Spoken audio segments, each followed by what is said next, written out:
आज Indian markets में एक और हेवी सेलिंग देखने को मिली। लगातार तीसरे दिन मार्केट गैप डाउन ओपन हुए, पूरे दिन प्रेशर में ट्रेड किए और ऑलमोस्ट डे लो के पास क्लोज हुए।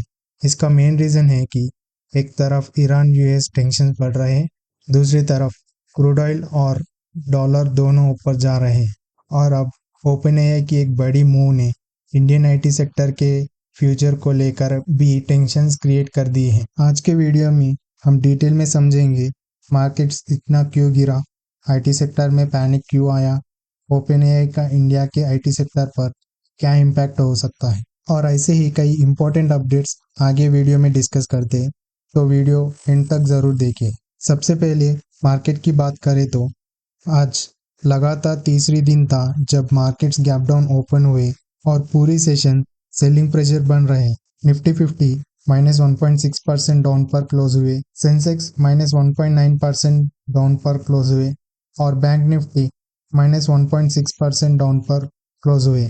और आज डॉलर के मुताबिक रुपये कमजोर हो रही है और आज रुपये ने अपने ऑल टाइम लो लेवल को टच किया है। अब बात करते हैं सबसे इम्पोर्टेंट जियोपॉलिटिकल इश्यू की।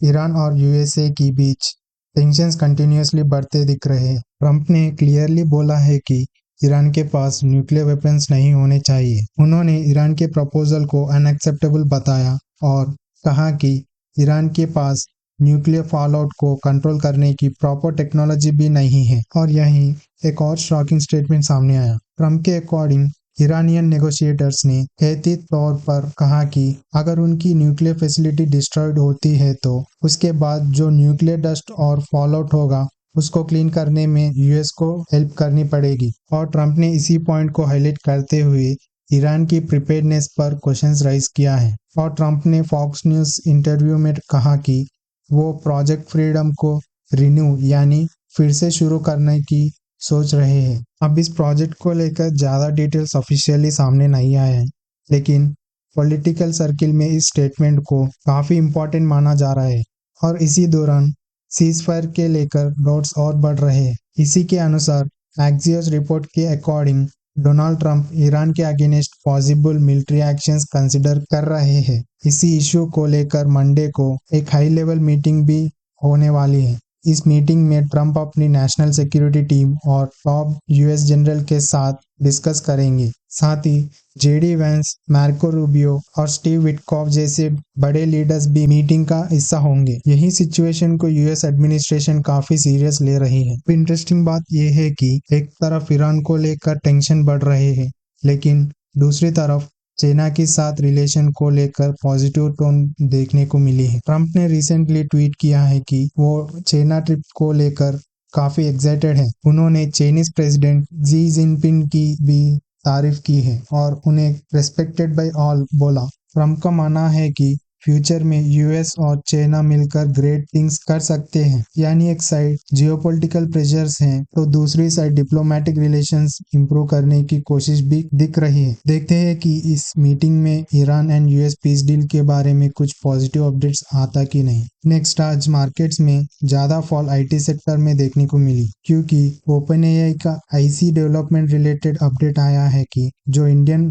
आईटी सेक्टर के फ्यूचर को कंप्लीटली चेंज कर सकती है। ओपनएआई अब सिर्फ एक एआई कंपनी नहीं रही, बल्कि अब वो डायरेक्टली इंडिया के $300 बिलियन आईटी सर्विस मार्केट में एंटर कर रही है। और इसका मतलब ये है कि टीसीएस, इन्फोसिस और दूसरी आईटी कंपनीज के सामने एक नया पावरफुल कॉम्पिटिटर खड़ा हो गया है। सबसे पहले बात करते हैं ओपनएआई की बड़ी मूव की। रिपोर्टर्स के मुताबिक ओपनएआई ने लगभग $4 बिलियन इन्वेस्ट करके एक नई डिप्लॉयमेंट कंपनी बनाई है। इसके साथ ही उन्होंने टोमोरो नाम की कंसल्टिंग फर्म को भी एक्वायर किया है। सिंपल वर्ड में समझते हैं तो अब ओपनएआई सिर्फ एआई मॉडल या सॉफ्टवेयर टूल्स बेचने वाली कंपनी नहीं रहना चाहती। अब वो डायरेक्टली कंपनी के पास जाकर कंसल्टिंग, इम्प्लीमेंटेशन और एआई ट्रांसफॉर्मेशन प्रोजेक्ट्स हैंडल करना चाहती हैं। यानी जो काम ट्रेडिशनली टीसीएस, इन्फोसिस या एक्सेंचर जैसे फर्म्स करती हैं, अब ओपनएआई भी वही बैटलफील्ड में एंटर कर रही है। अब समझते हैं इंडियन आईटी कंपनीज के लिए सबसे बड़ा रिस्क क्या है। पहला रिस्क है हाई वैल्यू कंसल्टिंग वर्क। अब तक लार्ज कॉर्पोरेशंस को डिजिटल स्ट्रैटेजी और transformation devices India IT companies देती थी, लेकिन अब ओपनएआई अपने खुद के एआई इंजीनियर और एक्सपर्ट्स डायरेक्टली ऑर्गेनाइजेशंस में बेच रहा है। यानी हाई मार्जिन कंसल्टिंग का कुछ हिस्सा उनके पास शिफ्ट हो सकती है। दूसरा बड़ा रिस्क है रेवेन्यू लॉस। एआई एजेंट्स और ऑटोमेशन टूल्स अब कोडिंग, बैकएंड ऑपरेशंस और रिपीटेटिव सॉफ्टवेयर टास्क को खुद परफॉर्म कर सकती है। जो काम पहले थाउजेंड्स ऑफ एम्प्लॉयज मैन्युअली करते थे, अब वही काम एआई फास्टर और चीपर तरीके से कर सकता है, और इसी वजह से ट्रेडिशनल आउटसोर्सिंग मॉडल प्रेशर में आ सकती है। तीसरा और बहुत इंपॉर्टेंट पॉइंट है पीई शॉर्टकट स्ट्रैटेजी। ओपनएआई ने बेन कैपिटल जैसे प्राइवेट इक्विटी फर्म्स के साथ पार्टनरशिप बिल्ड कर रही है। ओपनएआई ने बेन कैपिटल जैसे प्राइवेट इक्विटी फर्म्स के साथ पार्टनरशिप्स बिल्ड की हैं। इसका एडवांटेज ये है कि उन्हें डायरेक्टली हजारों कंपनी के एक्सेस मिल सकती है बिना ट्रेडिशनल टेंडर प्रोसेस या आरएफपी रिक्वेस्ट फॉर प्रपोजल के। यानी ओपनएआई सीधा डिसीजन मेकर तक पहुंच सकती है। लेकिन स्टोरी का दूसरा साइड भी है। कुछ एक्सपर्ट्स का मानना है कि इंडियन आईटी सेक्टर्स के लिए एक ब्लेसिंग इन डिस्गस यानी छुपा हुआ वरदान भी बन सकता है। कैसे? देखिए, ओपनएआई के पास पावरफुल एआई टेक्नोलॉजी और इंटेलिजेंस तो है, लेकिन उनके पास टीसीएस और इन्फोसिस जैसे मैसिव वर्कफोर्स नहीं है।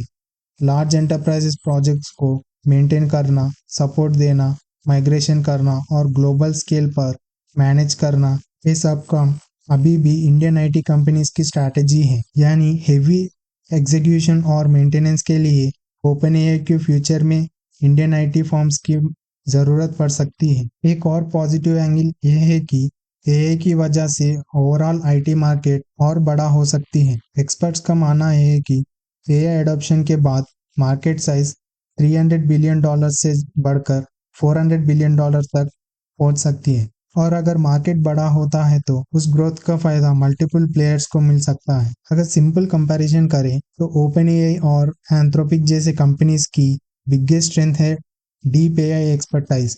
वही इंडियन आईटी जायंट्स की स्ट्रेंथ है मैसिव स्केल, क्लाइंट रिलेशनशिप और ग्लोबल एग्जीक्यूशन कैपेबिलिटी।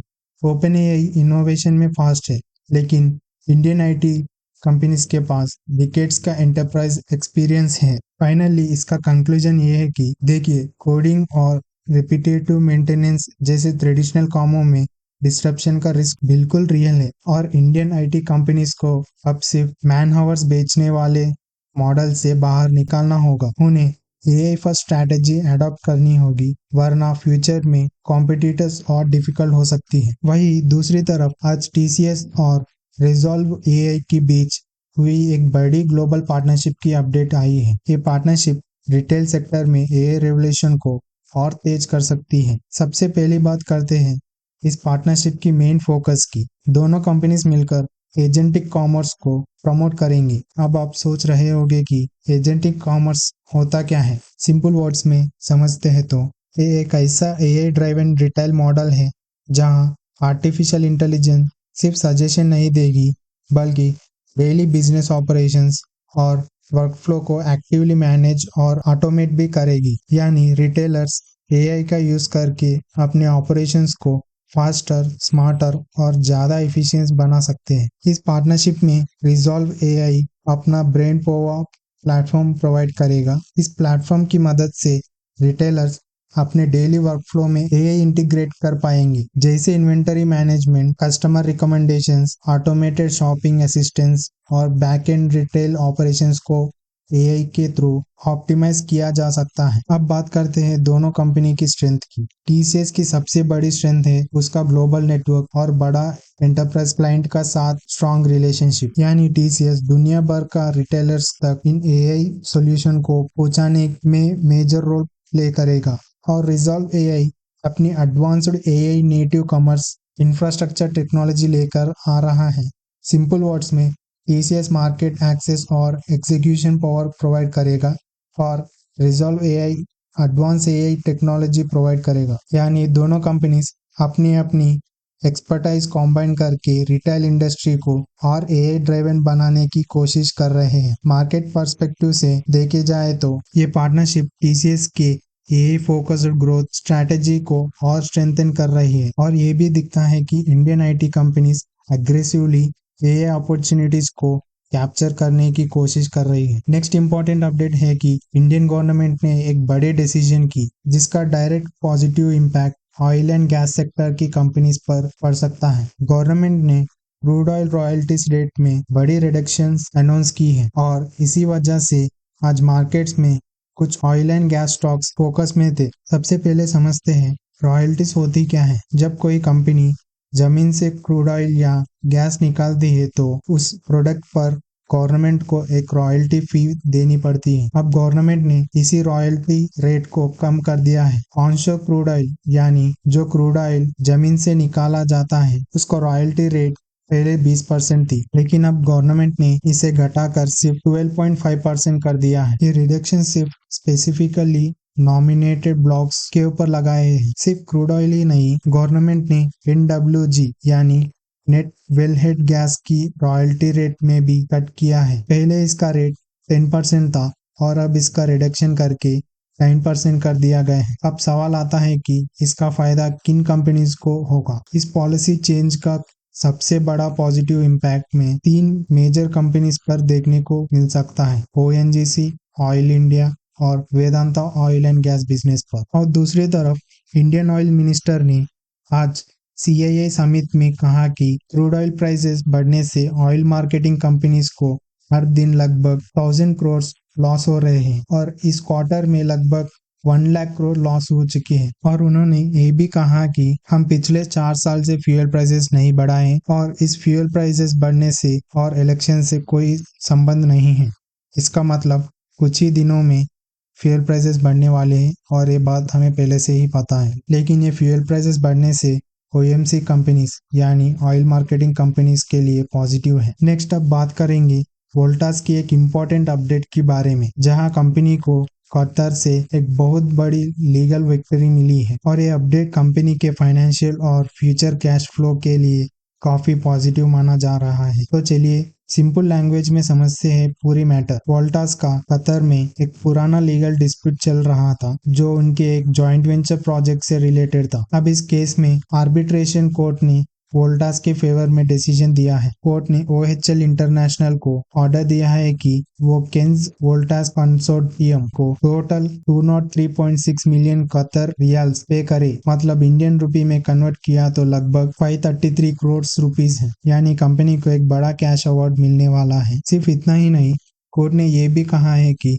वोल्टास की 166.7 मिलियन कतर रियाल की बैंक गारंटीज भी कंपनी को वापस की जाए। यानी इंडियन करेंसी में देखे जाए तो ये अमाउंट लगभग 433 करोड़ के आसपास बनता है। और सबसे इम्पोर्टेंट बात यह है कि कोर्ट ने इन बैंक गारंटीज को रिलीज करने के लिए सिर्फ 10 दिन का टाइम दिया है। सिंपल वर्ड्स में समझते तो वोल्टास का काफी पैसा और गारंटीज काफी टाइम से फंसे हुए थे और अब कंपनी को वो पैसे वापस मिलने का रास्ता क्लियर हो गया। इसका डायरेक्ट पॉजिटिव इम्पैक्ट कंपनी की बैलेंस शीट और कैश फ्लो पर देखने को मिल सकता है और मार्केट जनरली ऐसे लीगल विंस को पॉजिटिव सेंटीमेंट के रूप में देखता है। नेक्स्ट, अडानी पोर्ट्स ने एक बड़ा लीडरशिप चेंज करने का अनाउंसमेंट किया है। नीरज बंसल को अडानी पोर्ट्स का नया सीईओ अपॉइंट किया गया है। इनका टेन्यूर जून 1, 2026 से स्टार्ट होगा। वो प्रणव चौधरी को रिप्लेस करेंगे जो मई 31, 2026 को स्टेप डाउन कर रहे हैं। अब नीरज बंसल का प्रोफाइल देखते तो नीरज बंसल का बैकग्राउंड काफी स्ट्रांग है। वो एक आईआरएस यानी इंडियन रेवेन्यू सर्विस ऑफिसर रह चुके हैं और उन्हें गवर्नमेंट ऑफ इंडिया के साथ 27 ईयर्स काम किए हैं। उसके बाद 2014 से 2019 के बीच वो जेएनपीटी यानी जवाहरलाल नेहरू पोर्ट ट्रस्ट के डिप्यूटी चेयरमैन और चेयरमैन इन चार्ज रह चुके हैं और उन्होंने 2022 में अदानी ग्रुप्स ज्वाइन किए थे। पहले वो हजीरा पोर्ट्स के सीईओ थे। न्यू पोर्ट प्रोजेक्ट डेवलपमेंट की सीईओ के रूप में काम कर रहे हैं। मतलब अदानी पोर्ट्स ने एक ऐसा कैंडिडेट को टॉप पोजीशन दी है जिसे गवर्नमेंट रेगुलेशंस और पोर्ट मैनेजमेंट दोनों का बहुत गहरा एक्सपीरियंस है। मार्केट के लिए ये एक बड़ी न्यूज है क्योंकि सीईओ लेवल का चेंज कंपनी की फ्यूचर स्ट्रैटेजीज को इम्पैक्ट करता है। नेक्स्ट, वोडाफोन आइडिया से क्लैरिफिकेशन आया है कि मार्केट में जो रूमर्स थी कि वोडाफोन ग्रुप ने अपनी शेयर्स बेचने या ट्रांसफर करने वाली है, वोडाफोन आइडिया ने साफ कह दिया है कि उन्हें पेरेंट ग्रुप से स्टेक सेल या ट्रेजरी स्टॉक ट्रांसफर से रिलेटेड कोई भी इंफॉर्मेशन नहीं मिली है। उन्हें इन रूमर्स को पूरी तरह से गलत साबित कर दिया है। और वोडाफोन आइडिया की दूसरा न्यूज है कि वोडाफोन आइडिया को जो पैसे चाहिए था उसका प्रोसेस अभी अटक गया है क्योंकि बैंक्स ने ग्रुप गारंटीज मांग रही है। इसका मतलब है कि बैंक्स चाहते हैं कि वोडाफोन आइडिया के पेरेंट ग्रुप्स जैसे आदित्य बिरला ग्रुप और वोडाफोन ग्रुप लोन की सेफ्टी के लिए गारंटी दे। और इसी के साथ बैंक्स ने एक नया TEV यानी टेक्नो इकोनॉमिक वायबिलिटी रिपोर्ट मांगी है। ये रिपोर्ट चेक करती है कि क्या कंपनी का बिजनेस मॉडल टेक्निकली और फाइनेंशियली इतना स्ट्रांग है कि वो लोन वापस कर सकते हैं या नहीं। जब तक ये रिपोर्ट नहीं आती, बैंक्स नया लोन्स एक्सटेंड करने को तैयार नहीं है। लेकिन हमें पता है कि वोडाफोन आइडिया का जितना भी प्रॉफिट होता है उनसे भी ज्यादा एक्सपेंसेस होते हैं, तो इसका मतलब अब वोडाफोन आइडिया को लोन मिलना मुश्किल ही है। नेक्स्ट, भारत फोर्ज के लिए एक बहुत बड़ी पॉजिटिव न्यूज है। Bharat Forge strategic long term contract sign किया है। ये कोई छोटा मोटा डील नहीं है कि बल्कि लंबी समय तक चलने वाला एग्रीमेंट है। ये कॉन्ट्रैक्ट उन्हें एम्ब्रायर से मिला है जो एक ग्लोबल एरोस्पेस जायंट है। ये ब्राजील की कंपनी जो प्लेन बनाती है। इंटरनेशनल लेवल पर इतनी बड़ी कंपनी के साथ काम मिलना भारत फोर्ज के लिए बड़ी अचीवमेंट है। इस डील के अंदर भारत फोर्ज लैंडिंग गियर फॉर्जिंग्स की मैन्युफैक्चरिंग करेगी। लैंडिंग गियर्स का मतलब प्लेन्स का वो पार्ट जो टेक ऑफ और लैंडिंग के वक्त व्हील्स को सपोर्ट करता है। और फॉर्जिंग के मतलब भी हेवी ड्यूटी मेटल्स पार्ट्स बनाना। टोटली भारत फोर्ज अब इंटरनेशनल एयरप्लेन्स के लिए क्रिटिकल पार्ट्स बनाएगा। इससे कंपनी का एरोस्पेस बिजनेस ग्रो होगा और मार्केट्स में उनका कॉन्फिडेंस और स्टॉक प्राइस दोनों बूस्ट हो सकते हैं। तो ये है दोस्तों आज का पोस्ट मार्केट एनालिसिस वीडियो। मिलते हैं अगले वीडियो में, तब तक के लिए बाय बाय, जय हिंद।